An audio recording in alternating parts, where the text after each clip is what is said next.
रंग बरसे, भीगे चुनर वाली रंग बरसे।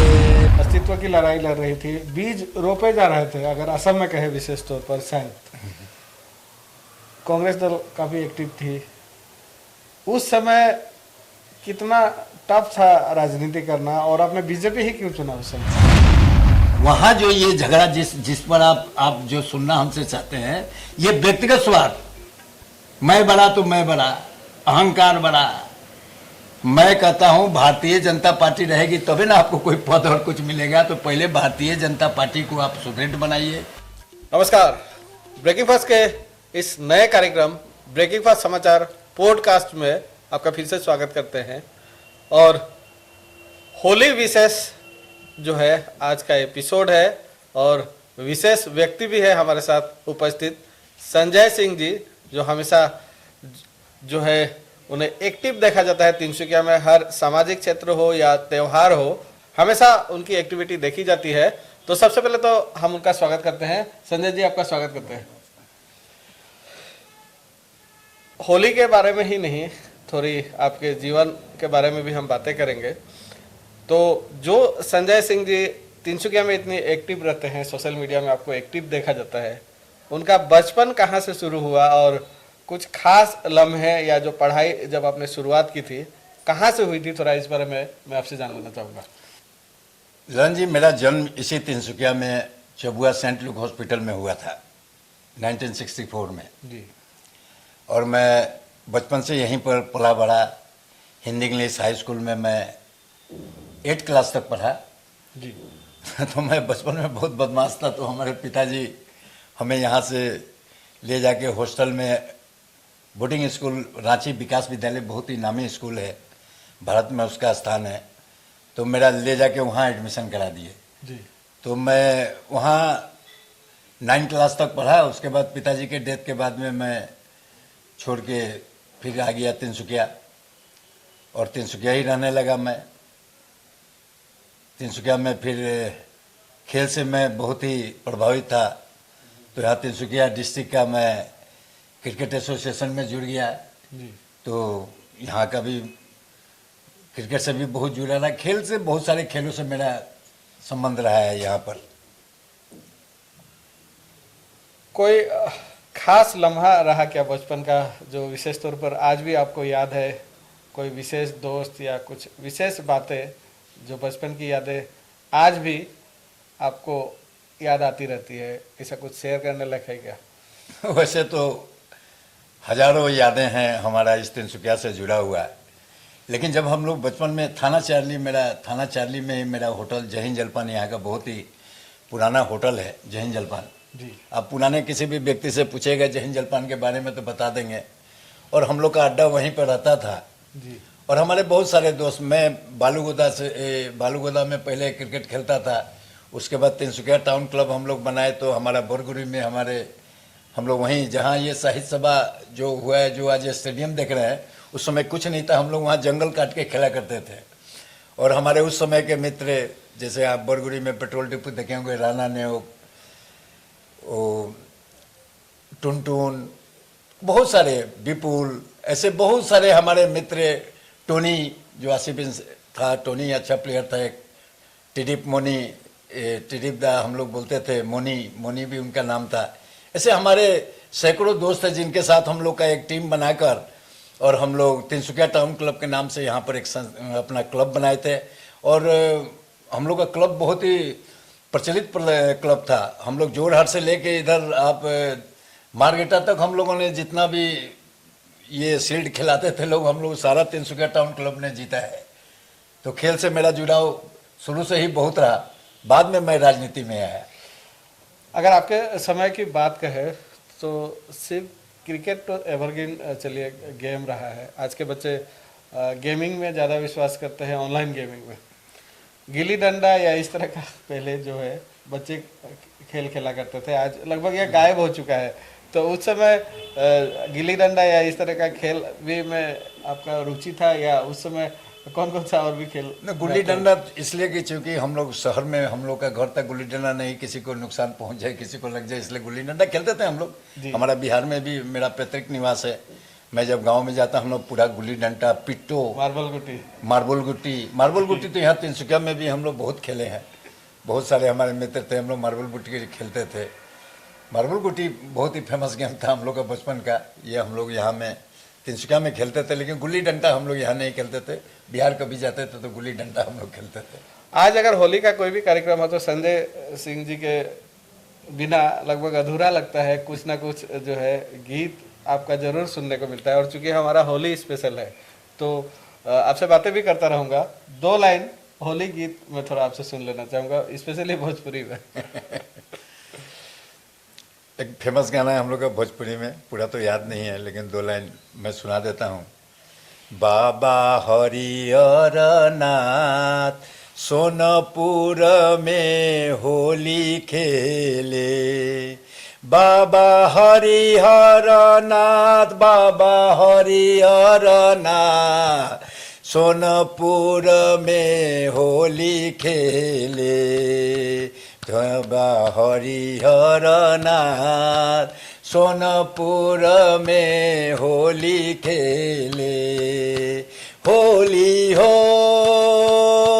होली हो, होली हो, होली हो।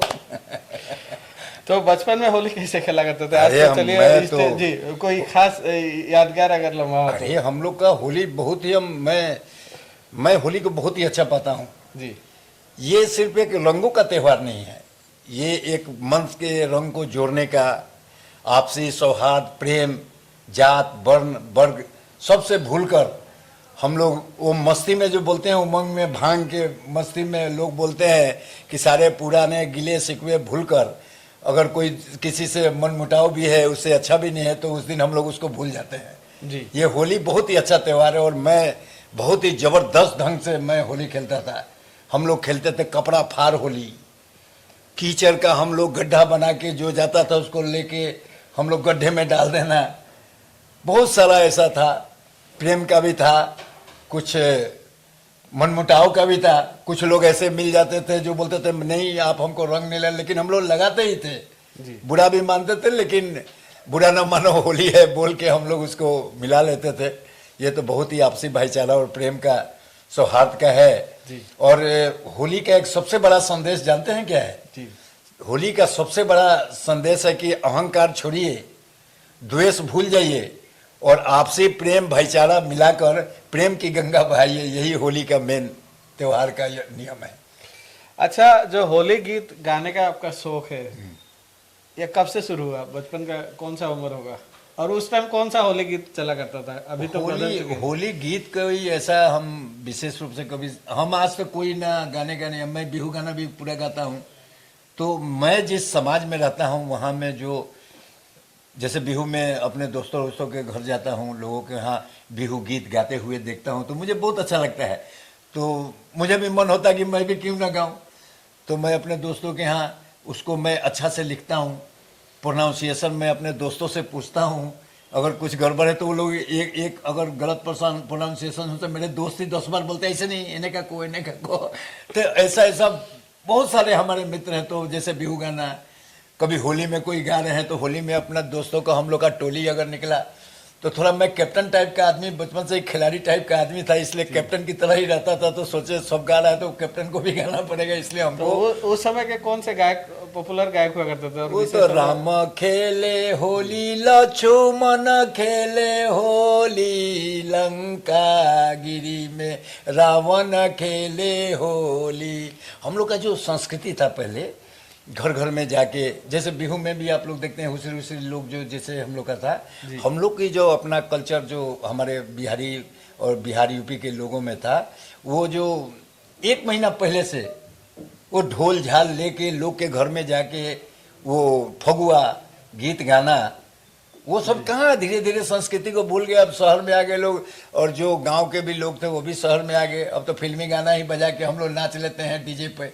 अब वो जो मिठास, वो प्यार, वो सौहार्द जो था उस फगुआ गीत में, वो आजकल के गीत में पहले घर घर में ढोल और झाल ढोल झाल लेके हम लोग गाते थे। हम लोग टोली के साथ घूमते थे, लोगों के घर में जाके गाते हैं।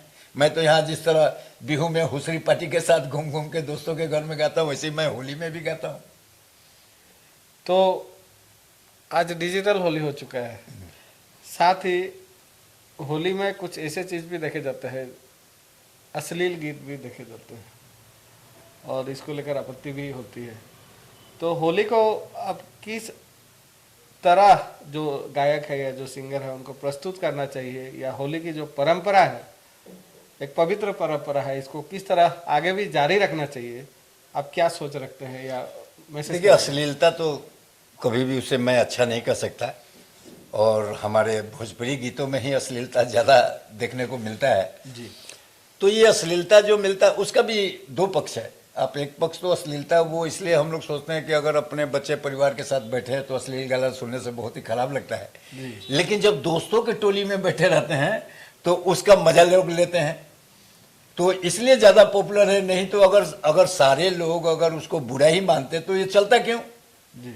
लाखों करोड़ों उसके व्यूअर्स होते हैं। तो जब अकेले में टोली, नौजवानों की टोली, ये सब जब अकेले में बैठे रहते हैं तो ऐसे गीत सुन के वो लोग मस्ती लेते हैं, क्योंकि वो हकीकत में तो ऐसा कर नहीं सकते, इसलिए उस गाने को सुन के उसमें ज़्यादा ढाप पर नृत्य करना, नाचना, ये सब काम था। लेकिन ऐसे अश्लीलता को मैं अच्छा नहीं। फगुआ में सुंदर सुंदर गीत, फागू बाबा एगो थे हम लोग के, वो सब गीत गाते थे, इतना सुंदर सुंदर उसका गीत था, उस गीत का मीनिंग था, वो चीज़ आजकल के गीतों में नहीं है। क्योंकि बिहू गीत भी आप काफी गाते हैं, तो एक बिहू गीत भी हो जाए। बिहू गीत पहले बहुत गाता था, आजकल तो बहुत कम है, लेकिन मेरा बहुत ही फेमस, कम से कम लगता है 20-25 वर्षों से मैं एक जो गीत गाता हूँ, वो कहीं भी जाने से मेरे दोस्तों का और पब्लिक का डिमांड होता है कि वो गीत ही आप सुनाइए। तो मुझे तो कभी हमारे एक दोस्त राणा न्योग हैं, वो हमको बोलते हैं, ये सारू भाई का जो ये गीत गाया हुआ है, लगता है कि ये गीत तुम ही गाया है, इसलिए हमको इतना तो बहुत। मैं अगर कोई बिहू गीत पट से बोल दे, जैसे आज आप बोल दिए हैं, तो हमको वही दिमाग में गाना आता है, अरे भीम कलर कोल दिल बोगा गालर कोला तिल तुमी बारू जानाने तुम्हार मुरे की होर मिल तय साले सकुले तुमी उसुआ मोर मनत परिले कपेरे हिया ओ जान मोर जान मुके पाहरी थोका हसाय की मानतान भीम कलर कोल दिल बोगा गालर कोला तिल तुमी बारू जानाने तुम्हार मुरे की होर मिल होय। बहुत ही सुंदर। अब फिर से आपके जो निजी जिंदगी में आते हैं, चूंकि पढ़ाई की बात आपने कही, बचपन की बातें कही, तो कभी प्रेम वरेम भी हुआ है क्या आपका जिंदगी में?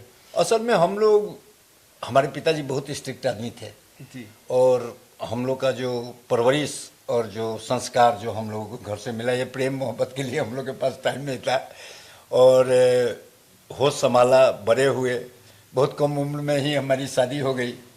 मेरे 4 बच्चे हैं, चारों की शादी हो गई।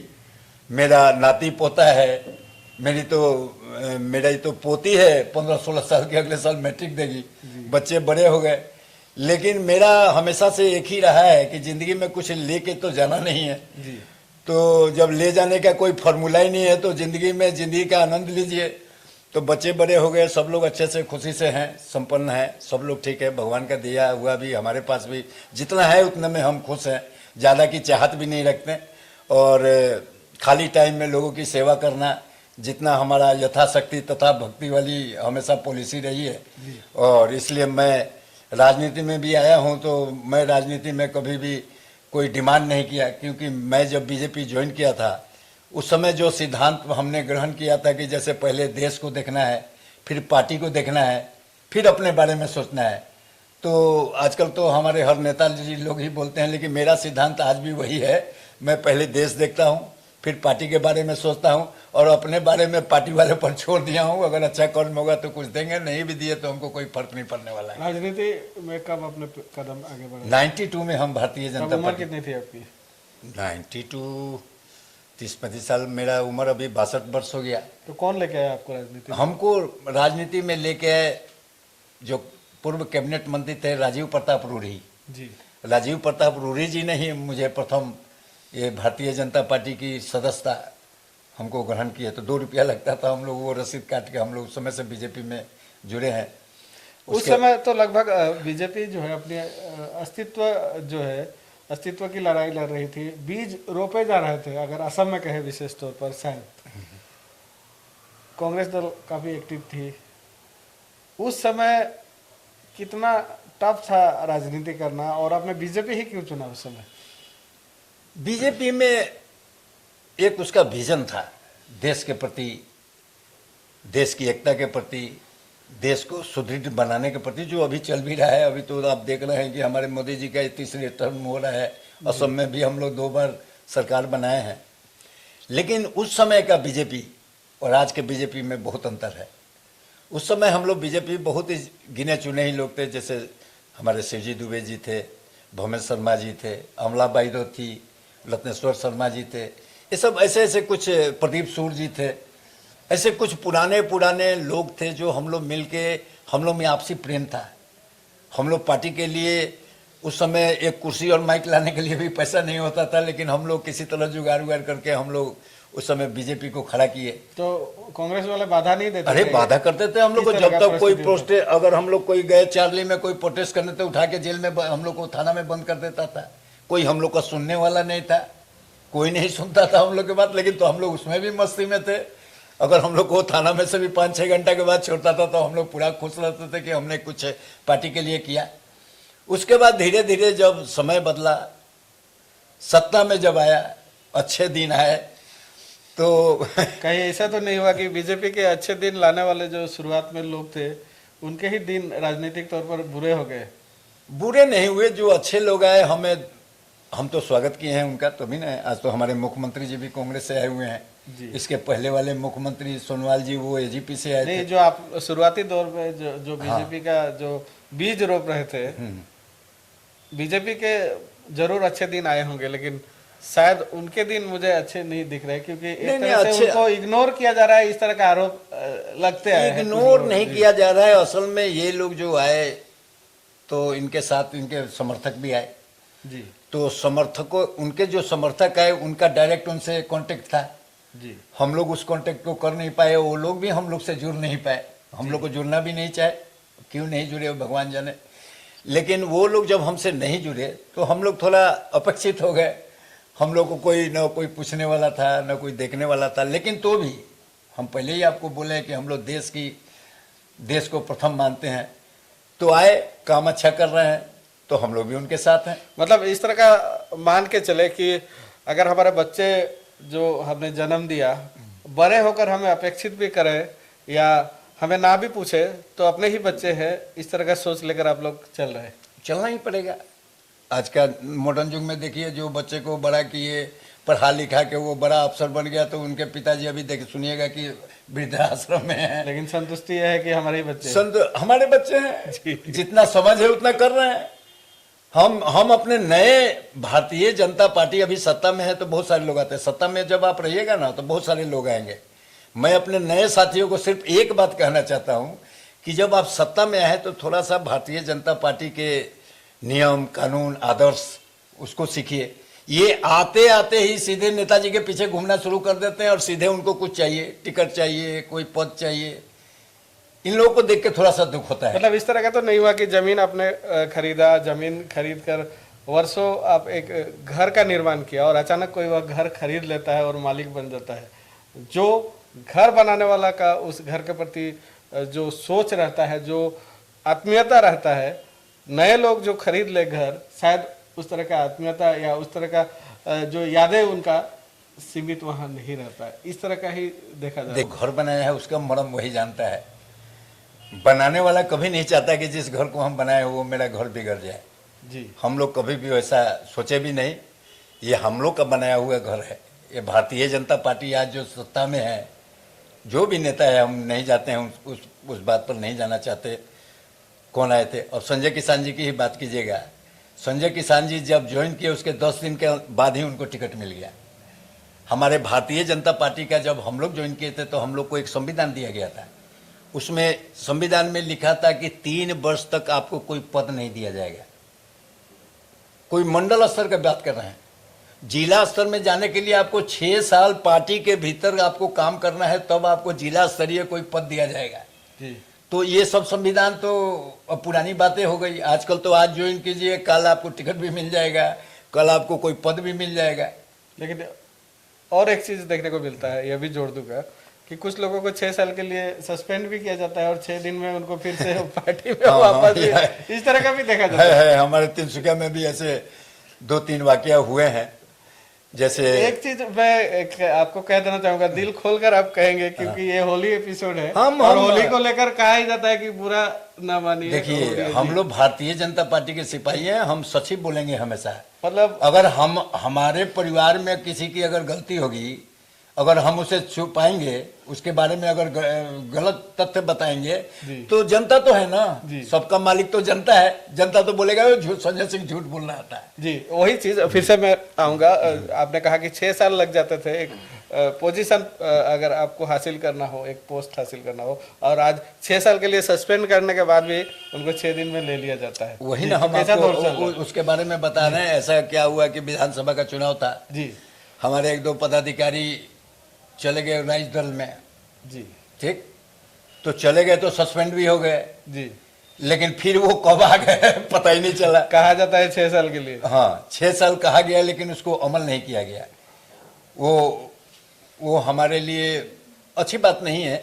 ऐसे बहुत सारे लोग हैं जो हमारे भारतीय जनता पार्टी का वो विरोध किए हैं, सामने किए हैं, सबके सामने विरोध किए हैं। वो लोग भी आके आज हमारे पदाधिकारी हैं, तो दुख तो होता है। लेकिन वही ना बोले, जो घर बनाया है वो कभी नहीं चाहता कि हमारा घर बिगड़े। चलिए भैया, अच्छा काम हो रहा है तो हम भी आपके साथ हैं। लेकिन बात अगर नैतिकता की कही जाए तो कहीं ना कहीं नैतिकता बचा कहाँ है इस देश में? नैतिकता नाम की चीज कहाँ है? ये सब अब किताबों में ही रह गया है। अब ये नैतिकता, सिद्धांतवादी, ये सब बातें अब किताबों में ही अच्छे लगते हैं। हकीकत की दुनिया में जाइएगा तो ये सब का कोई मोल नहीं है। चलिए, कुछ लोग सुनकर अगर बुरा भी लगा हो तो 2 लाइन फिर से मैं आपका, नहीं तो वह तो बोलते हैं ना, बुरा न मानो होली है तो फिर से 2 लाइन में होली का जो गीत है आपको सुना देने के लिए अनुरोध करूंगा। होली का कौन सा गीत सुनाए? अरे रंग बरसे भीगे चुनर वाली, रंग बरसे, अरे किन्हे मारी पिचकारी तोरी, अरे भीगी अंगिया, ओ रंग रसिया रंग बसिया, होली है। तो बचपन की होली आपने कहा कि कपड़े फाड़ वाले ही होली खेलते थे, तो जब उम्र बीतता चला गया, थाना चाराली में विशेष तौर पर आप होली का ऑर्गेनाइज करते थे, तो जब जवानी पर आपने दहलीज रखी, वह होली कैसा था? और स्पेशली जो थाना चाराली का होली आप लोगों ने ऑर्गेनाइज, हम लोग थाना चाराली में तो हम हमेशा ऑर्गेनाइज करते थे। और पहले, आज से हम आपको 20-25 साल पहले की बात बताना है। मेरा वो जो अभी बरुआ बंगला के सामने साहित्य सभा का अभी तो वो मार्केट बना दिए हैं, वहीं मेरा कम से कम 70-80 साल पुराना मेरा आज भी घर है वहाँ पीछे में जी। तो हम वहाँ पे वो अपना टेंट उंट लगा के हमारे सारे दोस्त लोग आते थे वहाँ पर। हम लोग पूरा जबरदस्त होली खेलते थे। और जब हो के लास्ट में जाने के समय ही हम लोग किसी को भी मतलब वस्त्र में नहीं जाने देते थे। हम लोग सारा लोग का कपड़ा फाड़ देते थे। तो हम लोग का कपड़ा फाड़ होली भी होता था। झगड़ा नहीं होता था? नहीं, झगड़ा हम लोग में आपस में कभी होली में जो झगड़ा किया वो होली का मतलब कपड़े फाड़ने की वजह से नहीं, हम लोग तो फाड़ ही देते थे। कुछ तो दोस्त हमारे मित्र ऐसे थे कि जैसे गलती से छूट गया तो वो खुद ही फाड़ लेता था कि मैं क्यों बच गया फाड़। हाँ, ज्यादा दिक्कत उसको होता था जो कोई नया अगर पहन के आ गया, भाई मेरा खराब है, तो वो खोल के रख लेता था कि कहीं फाड़ देगा लोग, इस तरह का था। और बुरा नहीं मानते थे इसमें। होली के दिन तो कोई बुरा नहीं, तो त्योहार ही ऐसा है जी। तो अब फिर से थोड़ा राजनीति में आऊंगा। और कांग्रेस के कुछ लोग इस तरह भी कहते हैं कि भाजपा के पास खुद का निजी जो है फैक्ट्री नहीं है, मतलब प्रोडक्शन करने वाली जो है मशीन नहीं है। कांग्रेस से लेकर ही वह नेता बनाते हैं, उनके खुद के नेता आज जन्म देने की क्षमता नहीं है। देखिए, विरोधियों को उनके पास ना अभी नीति है, ना नियत है, और ना ही उनके पास कोई नेता है। ये जो बोलते लेकिन हैं, सारे नेता तो नहीं आप नहीं लोग ही नहीं, लेके वो चले जो गए। बोलते हैं कि कांग्रेस के लोग आके हमारे में नेता बन गए, तो उनको ये सोचना चाहिए था कि हमारा भारतीय जनता पार्टी का सिद्धांत ऐसा था कि आपका सारा नेता भाग के हमारे बीजेपी में चले आए, क्योंकि उन्हें देश का भविष्य, असम का भविष्य, आज जो असम की परिस्थिति है, आप ललन जी इसको बहुत सारे लोग नहीं जानते हैं कि अभी असम, हम लोग चूंकि घूमते हैं, राजनीति से जुड़े हैं, अभी हमारे असम का 12 जिला बांग्लादेशी मुसलमानों के कब्जे में है। 40% बांग्लादेशी मुसलमान हमारे यहाँ असम में है। ये देन किसका है?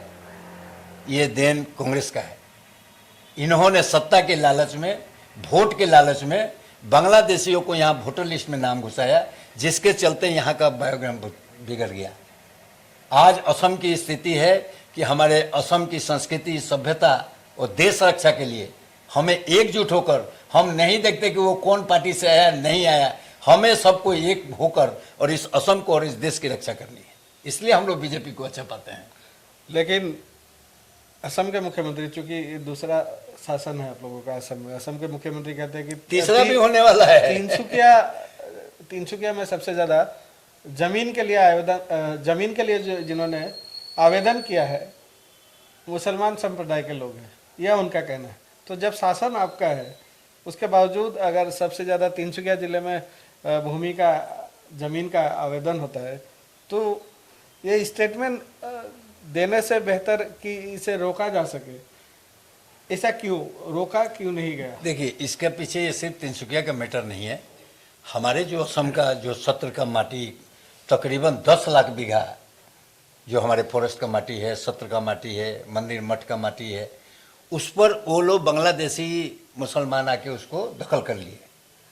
दखल करने के बाद में ये तो मैं अपने मुख्यमंत्री डॉक्टर हेमंत बिस्वा शर्मा जी का एकदम दिल से मैं धन्यवाद देना चाहता हूँ कि कम से कम उन्होंने हिम्मत दिखाया कि उस जगह को अभी तकरीबन 1.5 लाख बीघा माटी वो खाली करवाए हैं, और अभी 9-10 लाख बीघा को खाली कराना है, इसलिए भी बीजेपी को यहाँ लाना जरूरी है।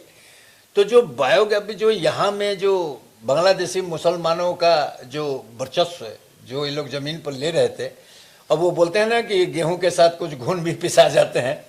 मैं नहीं कहता जो लिख रहे हैं सब बांग्लादेशी ही हैं, हमारे भारतीय मुसलमान भाई भी हैं।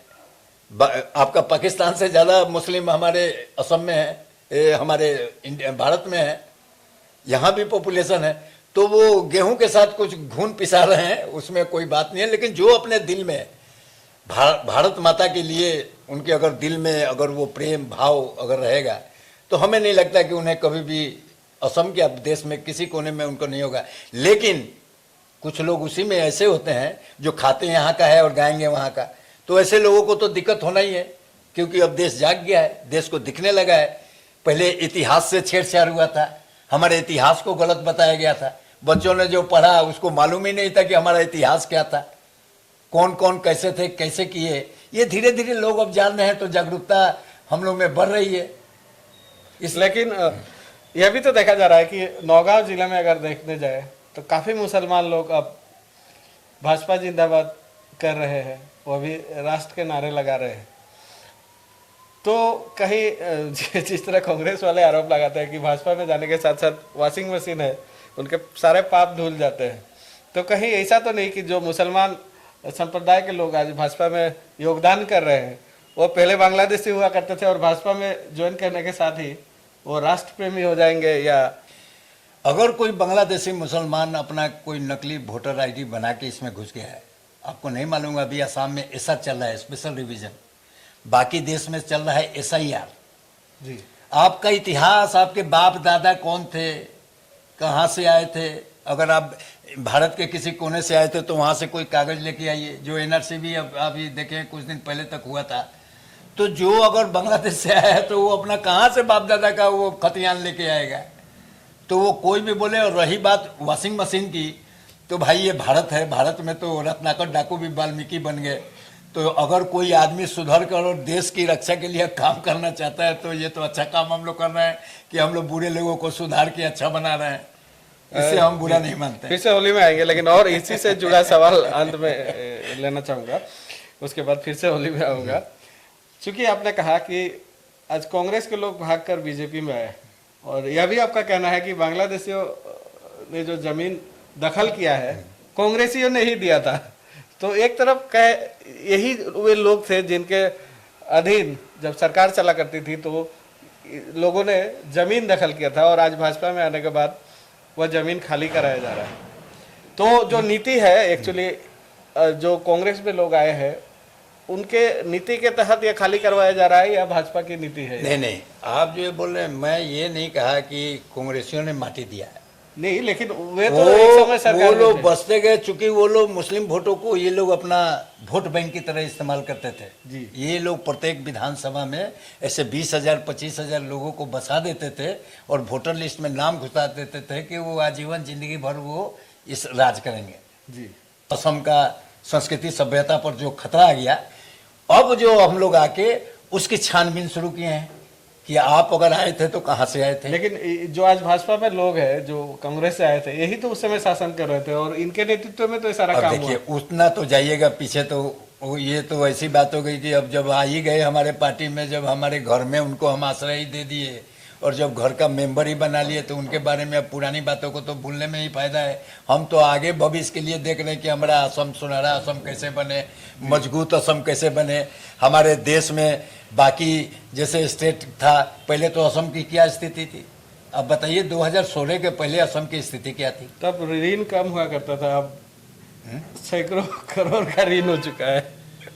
न ऋण है तो वो तो भारत को अगर ऋण बढ़ रहा है तो हमारा एक्सपोर्ट भी बढ़ रहा है। एक सुई तक भी नहीं, सब तो बाहर से ही लोग मंगाते तो आरोप इस तरह रखते हैं कि ऋण लेकर विकास हो रहा है। नहीं नहीं नहीं, लोगों ऋण को लेके क्यों? अलग-अलग योजना दी है। हम लोग आज में हेलीकॉप्टर बना रहे हैं, हम लोग यहाँ मिसाइल बना रहे हैं, ब्रह्मोस मिसाइल बना रहे हैं, 100 से ज्यादा कंट्री हमसे वो खरीद रहा है। तो ऋण देखिए, ऋण अगर बैंक किसी को देता है तो आपको देता है विकास करने के लिए, अगर लेके खा जाइएगा तब तो विकास नहीं, विनाश हो जाएगा। वो तो सभी का अकाउंट में ही डाल दे रहे हैं। नहीं नहीं नहीं नहीं, अकाउंट में तो वो दिया जा रहा है, वो तो गरीब दुखियों के लिए, ये तो अपना सरकार का पॉलिसी है, उतना दूर तक तो हम लोग सोचे भी नहीं उतना, और उस पर हम कमेंट भी नहीं करना चाहते। लेकिन भारत का जो आर्थिक, आज हम लोग 11 नंबर से हम लोग 3 नंबर पर आ गए हैं, तो हमारा विकास हो रहा है, हमारी आमदनी बढ़ रही है, तो उस पैसे से उस ऋण को सधाया जाएगा। अब आने वाला अगर भारत इसी तरह तरक्की करता रहा तो अब मुझे नहीं लगता 5 साल में वो जो मोदी जी बोलते थे कि 15 लाख आपका अकाउंट में दे देंगे, वो भी ना आ जाए। ये भी कोई बड़ी बात नहीं है। अगर देश अगर इसी तरह तरक्की करता रहा तो प्रत्येक के घर में 15 लाख रुपया भी पहुंच जाएगा। असम के मुख्यमंत्री को हिंदुत्ववादी नेता के तौर पर आप किस तरह देखते हैं? और भारत में बस कुछ ही ऐसे मुख्यमंत्री हैं जिनको हम देखते हैं प्राय कि हिंदुत्व को लेकर खुलकर बात करते हैं। योगी जी और अगर हेमंत जी का बात कहें तो इन दोनों का ज़्यादातर हम लोग यही छवि देखते हैं। तो आप किस नज़र से देखते हैं? और असम के मुख्यमंत्री आज जिस तरह खुलकर बोलते हैं हिंदुत्व की बात, भविष्य में जो है आज जो हिंदुत्व राष्ट्र की मांग की जा रही है इस क्षेत्र में असम को कितना कदम असम के मुख्यमंत्री ने बढ़ाया है, या इसको लेकर आपका सोच क्या है? देखिए, योगी जी उत्तर प्रदेश में मुख्यमंत्री बने, भारत का सबसे ज्यादा वो जो बोलते हैं क्राइम और ये गुंडे, पहले की सरकार, ये सपा उपा की सरकार में हर जिला एक गुंडा उन लोग का बनाया हुआ था। योगी जी आने के बाद वो सबको साफ कर दिए, सब भाग गए, या तो जहन्नुम में चले गए, नहीं तो भाग गए बिहार यूपी छोड़ के। हमारे डॉक्टर हेमंत बिस्वा शर्मा जी, मैं उनको मतलब विशेष रूप से धन्यवाद देना चाहता हूं कि उन्होंने जब से असम का मुख्यमंत्री का पदभार ग्रहण किए, सबसे असम में ये जो घुसपैठ, चाहे जो उग्रवाद, घुसपैठ, उग्रवाद, ये सबको आज कहाँ दिखता है? कहीं नहीं दिखता है। आज इधर देखिए विकास ही विकास दिख रहा है। और आज हमारे देखिए कभी जमाना था कि रोड पर ठीक से हम लोग साइकिल और मोटरसाइकिल नहीं चला पाते थे, वहां फाइटर जेट उतर रहा है। कांग्रेस के जमाने में बताइए बोगी बिल और ये हम लोग का डॉक्टर भूपेन हजारिका जो सदिया में ब्रिज है वो 20 साल से 2-3 पिलर पर ही अटका हुआ था। वो 2 को तो सरकार आते आते बना ही, उसके साथ ऐसा 6 और ब्रिज बन गया। रोज आप देखते होंगे टीवी में, आप तो पत्रकार ही हैं, आप देखते होंगे कि आज ये ब्रिज का उद्घाटन हुआ, आज इस फ्लाईओवर का हुआ, आज ये IIM का हुआ। सेमीकंडक्टर जो टाटा जो हमारा लगा रही है। पहली बार भारत में सेमीकंडक्टर का जो प्रोजेक्ट आया है, जो टाटा का हो रहा है, ये कभी सपने में भी नहीं सोचे होंगे लोग कि यहाँ हो जाएगा, लेकिन वो भी हो रहा है। विकास का काम हो रहा है, इतने सारे इन्वेस्टर आ रहे हैं, आसाम में खर्च करते हैं, तो खर्च वो इसलिए करना चाहते हैं कि आज माहौल अच्छा है, कोई दादागिरी नहीं है, कोई उग्रवाद नहीं है। तो जहाँ माहौल अच्छा रहेगा, जहाँ सड़क अच्छा रहेगा, जहाँ लॉ एंड ऑर्डर का सिचुएशन ठीक रहेगा, वहाँ बाहरी व्यापारी आएंगे ही यहाँ इन्वेस्ट करने के लिए। तो इसके लिए तो मैं अपने असम के मुख्यमंत्री जी को विशेष रूप से मैं धन्यवाद देना चाहता हूँ कि वो आज हमारे प्रदेश के मुख्यमंत्री हैं। चलिए, राजनीति को लेकर काफी सवाल जवाब हो गया। फिर से एक होली का गीत अगर कुछ याद हो तो फिर से नए दौर की अगर गीत कोई याद हो तो एक बार सुनाने के लिए अनुरोध करूं। नए दौर का तो हम गीत गाते नहीं हो, ऐसा चलिए याद आएगा तो या बीच में पुराने गा ही अगर याद हो, कोई कीर्तन में जो गाते हैं लोग, ढोल झाल लेकर जो गाया करते थे। अरे होली खेले रघुबीरा अवध में, होली खेले रघुबीरा, होली खेले रघुबीरा अवध में, होली खेले रघुबीरा। चलिए, ये तो असम की राजनीति पर हमने बातें की। अब थोड़ी आपकी राजनीति के बारे में फिर से हम वापस आते हैं। एक समय आप पार्षद भी रहे हैं, इस समय आपका नाम जो है विशेष तौर पर चर्चा में भी है एक प्रत्याशी के तौर पर। तो सबसे पहले तो राजनीति जो आपने शुरू की, एक जब प्लेटफॉर्म पर आप आए, एक पार्षद के तौर पर आपने जब निर्वाचन जीता, वह दौर कैसा था और वर्तमान की राजनीति की सोच आप क्या रखते हैं? मैं 2009 में तिनसुकिया का एक मत पार्षद था। 15 सीट में से 14 कांग्रेस के पास थी और एक मैं था, लेकिन वहाँ भी मैं डट के अपने भारतीय जनता पार्टी के सिद्धांतों और बातों को ही मैं उठाता था। बहुत सारे लोग चाहे कि अब मैं पार्टी छोड़ के कांग्रेस में चला जाऊं, लेकिन मैंने आपको पहले ही कहा मैं व्यक्तिगत राजनीति कभी किया भी नहीं हूं और मेरे खून में भी नहीं है। और मैं शुरू से ही भारतीय जनता पार्टी का, क्योंकि मैं भारतीय जनता पार्टी में अटल बिहारी वाजपेयी जी का एक भाषण सुन के इतना प्रभावित हुआ था कि मैं भारतीय जनता पार्टी में शामिल हो गया। और उस समय का दौर से लेके आज तक कितने उतार चढ़ाव मेरी ज़िंदगी में आए, कोई पूछा कोई नहीं पूछा, कोई कल का आया हुआ आदमी हमारे आगे पदाधिकारी बन गया, लेकिन जो हम लोग के भारतीय जनता पार्टी में जो सिखाया जाता है कि आप अपने कार्यकर्ताओं से कैसे मिलना है, कैसे बात करना है, कैसे उन्हें अपना, क्योंकि हम लोग परिवार हैं। आज जितने लोग भी पद पे बैठे हैं उसका बेस सब जनता है। ये हम लोग कार्यकर्ता हैं जो बूथ पर काम कर रहे हैं, जो मंडल में काम कर रहे हैं, ये इन कार्यकर्ताओं के चलते ही ये लोग आज इस पद पर बैठे हुए हैं। लेकिन उनसे अगर आपका व्यवहार अच्छा नहीं रहेगा तो ये धीरे धीरे क्या होता है कि उनके मन में इनके प्रति कांग्रेस 100 वर्ष की पार्टी पूर्ण रूप से खत्म हो गई कि नहीं? पूर्ण रूप से खत्म नहीं हुई, मतलब खत्म के लगभग पूर्ण रूप से खत्म के कगार पर ही है, क्योंकि भारतीय जनता पार्टी में ही उनके बड़े बड़े नेता तो सब आ ही गए, क्योंकि वो उनसे नाराज थे तभी ना है। अगर उनका सिद्धांत अगर ठीक रहता तो वो पार्टी छोड़ के क्यों आते? इतने वर्ष पुरानी पार्टी है, अगर वो सब सही था तो लोग छोड़ के क्यों आए? उनको हमारी नीति, नियत, नेता पसंद है, हमें काम करने का, देश के प्रति जो हमारी भावना है, जो देश के प्रति हम लोग जो काम करते हैं, उससे आकृष्ट होकर ही वो लोग भारतीय जनता पार्टी में। आज रोज आप सुनिएगा, जहाँ भी देखिएगा लोग कांग्रेस छोड़ के बीजेपी में आ रहे हैं। तो क्यों आ रहे हैं? क्योंकि वो भारतीय जनता पार्टी का आदर्श नीति से प्रभावित होकर ही वो भारतीय जनता पार्टी में आ रहे हैं। तो मैं जब वार्ड कमिश्नर भी था उस समय भी बीजेपी के लिए काम करता था, आज भी मैं बीजेपी के लिए काम करता हूँ। इस बार तो मुझे मार्गेटा का प्रभारी बनाया गया, मैं वहीं व्यस्त हूँ। 1-1.5 महीना से मैं मार्गेटा में ही रहता हूँ। रही बात टिकट की, सभी लोग आवेदन दे रहे हैं। हमको बहुत सारे लोग बोले, हमको हमारे कम से कम करीबी 100 से ज़्यादा लोग बोले भैया आप क्यों नहीं दिया, आप इतने पुराने कार्यकर्ता हैं बीजेपी के, आपने क्यों नहीं दिया?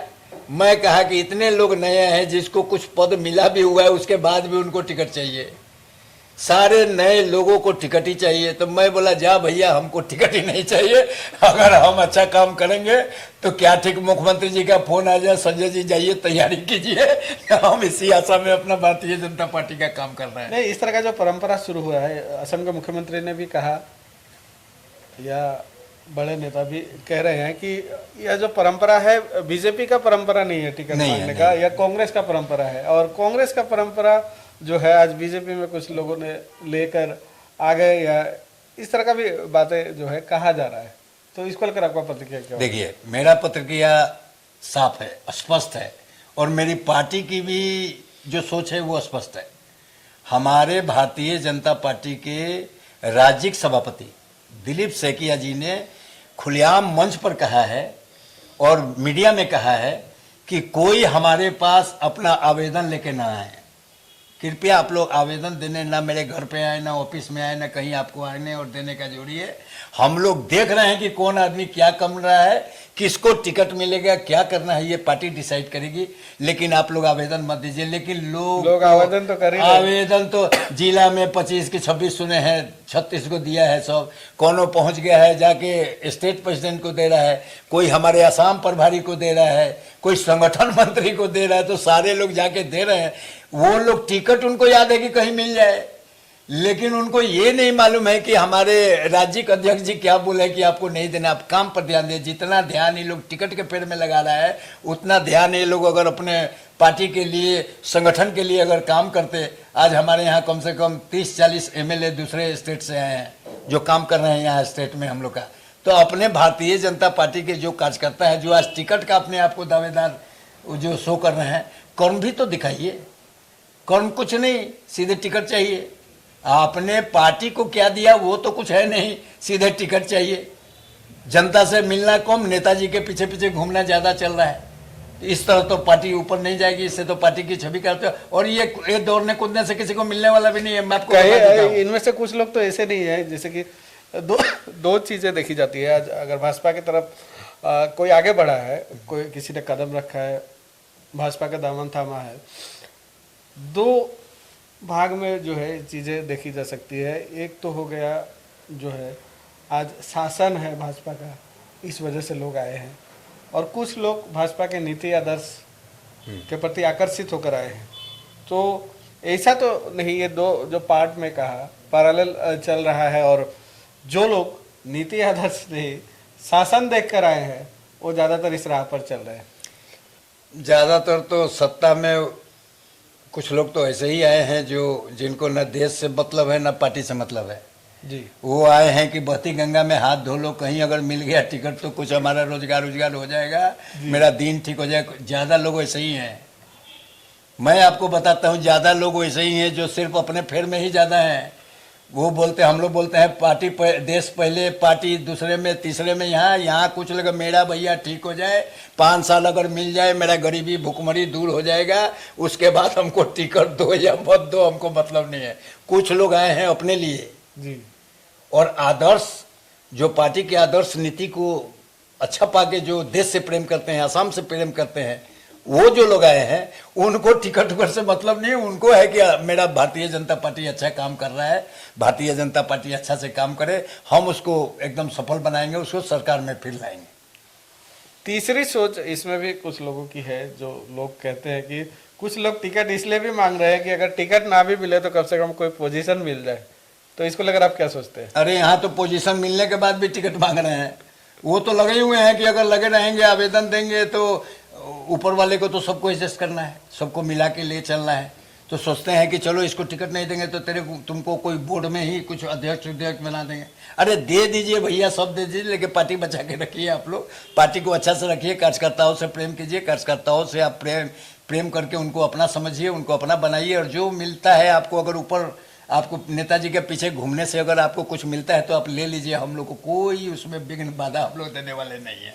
अच्छा, एक चीज देखा जा रहा है, चलिए विपक्ष जो है आज लगभग शांत है, विपक्ष की भूमिका सक्रियता काफी कम हुई है, लेकिन तिनसुकिया समष्टि में, विशेष रूप से तिनसुकिया शहर में देखा जाए तो भाजपा ही देखा जा रहा है।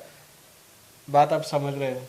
समझ रहे? तिनसुकिया नगर पालिका और विधायक की बात कहते हैं, आपस में लड़ाई क्यों करते हैं? देखिए, जब एक साथ रहते हैं तो परिवार में भी थोड़ा बहुत तो मनमुटाव लोगों का होता है।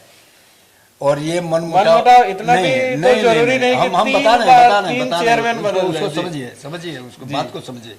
मनमुटाव जो हुआ है वो कोई देश के लिए मनमुटाव नहीं हुआ है, पार्टी के उत्थान के लिए नहीं हुआ है, व्यक्तिगत स्वार्थ का मनमुटाव है। वहां जो ये झगड़ा जिस पर आप जो सुनना हमसे चाहते हैं, ये व्यक्तिगत स्वार्थ, मैं बड़ा तो मैं बड़ा, अहंकार बड़ा। मैं कहता हूं भारतीय जनता पार्टी रहेगी तभी ना आपको कोई पद और कुछ मिलेगा। तो पहले भारतीय जनता पार्टी को आप सुदृढ़ बनाइए, सुंदर से बनाइए, कर्म कीजिए, आपके भाग में होगा तो जरूर आपको मिलेगा। लेकिन अगर अपने स्वार्थ के लिए भारतीय जनता पार्टी को अगर आप हानि पहुंचाते तो आप भारतीय जनता पार्टी के कार्यकर्ता हो ही नहीं सकते। ये मेरा स्पष्ट करना, मैं खुलेआम आपके सामने बोल रहा हूँ। भाजपा का छवि किस तरह झुका है या बिगड़ा है? तीन अगर चेयरमैन बदले हैं, एक ही पार्टी के जो है अधिकतर वार्ड कमिश्नर है, अधिकतर जो है पार्षद है, उसके बावजूद अगर एक ही पार्टी के पार्षद होने के बावजूद अगर तीन चेयरमैन यहाँ देखे जाए एक ही कार्यकाल में, तो इसको लेकर पार्टी का विधायक हमारे संजय किसान जी का ही ये पहला दायित्व था कि अपने सारे पार्षद जितने भी हम लोग जीते थे सबको मिला के आपस में रख के थोड़ा सा सबके मन में अपने प्रति तो कुछ होता है कि हम भी चेयरमैन बन जाए, कुछ ये बन जाए, ठेका मिल जाए, ऐसे टाइप के होते हैं। लेकिन ये बात अगर हमारे गुवाहाटी तक पहुंच गया, उन लोगों ने इस पर कंट्रोल करके उसको ठीक किया गया। ये राजनीति में थोड़ा सा टांग खींचो राजनीति चलता है, ये कोई नई बात नहीं है, इतना दूध के धुले हुए भी कोई नहीं है। तो ये तो सब जगह चलता है, कोई अगर पावरफुल है तो उसको दबा के रखता है, कोई आवाज़ नहीं उठाता। और ये प्रजातंत्र है भाई, यहाँ में सबको अपनी बात कहने की आज़ादी थी, इसलिए सब लोग अपना खुल के विरोध किए। तो जो विरोध भी किए, लेकिन कोई भी विरोध किए तो आपसी मतलब हमारे पार्टी को नुकसान पहुंचाना नहीं चाहे। वो लोग अपना स्वार्थ में लड़ाई लड़ रहे हैं। इससे हमारे पार्टी में बाहर के अगर जनता में अगर कोई मैसेज गया था, लेकिन उन्होंने देखा कोई तो छोड़ के पार्टी नहीं गया, सब तो भारतीय जनता पार्टी में ही है। लेकिन और जो भी अगर बने भी हैं तो जो संविधान जो जैसे बोलता है उसे ही बने हैं। लेकिन एक चीज तो इसी दौरान देखा गया, कहीं इसी चीज का तो विधायक को डर नहीं था। आज पुलक सेतिया का नाम भी जो है विधायक के तौर पर, एक प्रत्याशी के तौर पर नाम उभर कर आया है, तो कहीं यही तो डर नहीं सता रहा था कि कम से कम दूसरे को उठने ना दिया जाए? क्योंकि वो 2 बार एमएलए थे, उनको सबसे ज्यादा तो खतरा अगर किसी को देखा जाए तो उन्हीं को है। पुलक सेतिया जी भी अगर हमारे म्यूनसिपल बोर्ड के चेयरमैन है तो उनका भी सपना होगा कि मैं विधायक बनूं और अच्छा से काम करूं। हमारे डेवलपमेंट अथॉरिटी के काजल गोहाई जी है, तो वो भी सोचते हैं मैं एमएलए बनूं तो थोड़ा और अच्छा से काम करूं। तो सबका अपना अपना एक क्या कहेंगे, वो एक अपने दिल में एक अरमान है कि मुझे अगर विधायक अगर बन गया तो थोड़ा इस क्षेत्र का विकास करूंगा। कोई रोड में अपना बनाए होंगे, कुछ बनना चाहते होंगे, हमें उसके लिए कोई नहीं है, सब लोग के लिए फ्री है, दरवाजा खुला है, प्रजातंत्र है, जिसको मांगना है मांगो, कोई चिंता नहीं है। आपके बीजेपी के कुछ नेता ऑफ कैमरा कहते हैं कि जो लोग पोस्टर फाड़ते थे आज जो पोस्टर बॉय बन गए, और जो पोस्टर छापते थे वो पोस्टर से ही गायब हो गए। इस सवाल का सही जवाब हमारा बड़का नेता लोग ही दे सकते हैं। हमसे मत बुलवाइए, नहीं तो कुछ अगर बोल देंगे तो फिर कहीं हमको ना 6 साल के लिए निकाल दे सब। फिर भी अगर ना निकालने लायक जवाब हो तो कुछ ले लेना चाहूंगा। जब हमारे पार्टी में अभी अगर 80 से 90% लोग देखिएगा जो दूसरे दल से ही आए हैं, तो कोई अब पोस्टर फाड़ के आया है कि पुतला जला के आया है कि क्या है, किसके किसके बारे में बोले। अभी तो हमारे परिवार के सदस्य, मैं तो आपको पहले ही बोला हुआ है कि इस घर को हम लोगों ने बहुत मेहनत से बनाया है, और इसमें जो आए हैं वो भी हमारा ही भाई सदस्य है। अब वो कहीं हो सकता है अपने पुराने गलतियों से सबक सीख कर वो गलती में कर दिया हो, अब वो सुधर गया है, भगवान करे वो सुधर ही जाए, सुधर के और भारतीय जनता पार्टी के लिए अच्छा काम करें। हम तो उनसे यही शुभकामना है, मेरे साथ उनके साथ मेरी शुभकामना है कि आप लोग भारतीय जनता पार्टी के लिए अच्छा से काम करें। फिर से आपके राजनीति पर आते हैं, और अगर संजय सिंह जी को पार्टी सेवा करने का मौका देती है तो आपको क्या लगता है कि तिनसुकिया में अभी भी कौन सी समस्याएं जो है समाधान करने की आवश्यकता है और सेवा का मौका मिलता है तो किन चीज़ों को आप महत्व देंगे तिनसुकिया समष्टि में? वैसे तो विकास के काम को करने का कोई अंत नहीं है। जैसे दुनिया बढ़ रहा है उसमें तो बहुत सारे काम हैं, लेकिन मेरा जो मुझे अगर मौका दिया सरकार ने तो मेरा सबसे पहला काम ये होगा, जो आज से मैं 20-30 साल पहले जो यहाँ का सौहार्दपूर्ण वातावरण था, सभी जाति जनजातियाँ मिलके एक साथ यहाँ में रहते थे, एक साथ एक वो जो बोलते हैं ना मिनी भारत का ये जो तमगा हम लोग को तिनसुकिया का मिला है, मैं पहले कोशिश मेरा सबसे अच्छा है। मेरे यहाँ जितने भी जातीय जनगोष्ठी के लोग हैं, वो चाहे वो आपका असमीज में हो, बंगाली में हो, बिहारी में हो, बंगाली से लेके आपका नेपाली में हो, मेरा सब लोगों से बहुत ही क्लोज का रिश्ता है।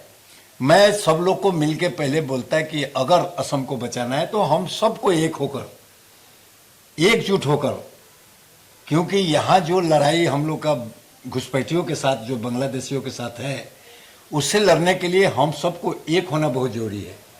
तो ये मेरा सबसे पहला ये होगा कि पहले आपसी सौहार्द प्रेम बढ़ाना। रही विकास की बात, तो विकास की बात तो फंड के ऊपर निर्भर करेगा कितना फंड आता है, लेकिन मैं इतना आश्वासन आपको जरूर दे सकता हूँ कि मुझे जो सरकार का अगर कोई फंड मिले तो उसमें कोई कट मनी उनी वाला काम नहीं होगा, कोई कमीशन का काम नहीं होगा। जितना जैसा जिसके लिए आएगा उस काम को सुचारू रूप से अच्छा से करके देना, ये मेरी प्राथमिकता रहेगी। मैं कभी भी अपने लिए तो राजनीति किया नहीं। मैं पहले शुरुआत में ही आपको बोला हूँ कि मुझे कोई लालच भी नहीं है कि बहुत पैसा कमाना है। हमें तो भाई इस दुनिया में आए हैं तो मेरे जाने के बाद कम से कम तिनसुकिया वासियों के दिल में एक बात हम सुनना चाहते हैं कि हाँ, एक अच्छा आदमी था, एकदम राजा की तरह रहा और राजा की तरह चला गया। यही मेरी दिन की अरमान है। बाकी तो जो भगवान जाने, अभी तक तो ठीक ही जा रहा है, आगे भी ठीक ही जाएगा। अगर हम गलत नहीं रहेंगे तो हमें कोई गलत कैसे सकता है। कार्यक्रम का अंतिम पड़ाव है और जैसा पहले ही मैंने कहा था कि कई सामाजिक कार्यों से आप जुड़े हैं, तो कौन कौन सी संस्थाओं के साथ आप जुड़े हैं और किन किन संस्थाओं के प्लेटफॉर्म पे आपने काम किया है, थोड़ा इस बारे में भी मैं जानना चाहूँगा। मैं यहाँ पर अभी वर्तमान में मैं all Assam body building association का मैं प्रेसिडेंट हूँ असम का। Tinsukia district rifle shooting association का मैं प्रेसिडेंट हूँ। मैंने यहाँ पर लाया, हम लोग का रेंज भी है। अभी कुछ चुनावी और कुछ काम के चलते अभी हम लोग कंपटीशन नहीं करा पा रहे हैं।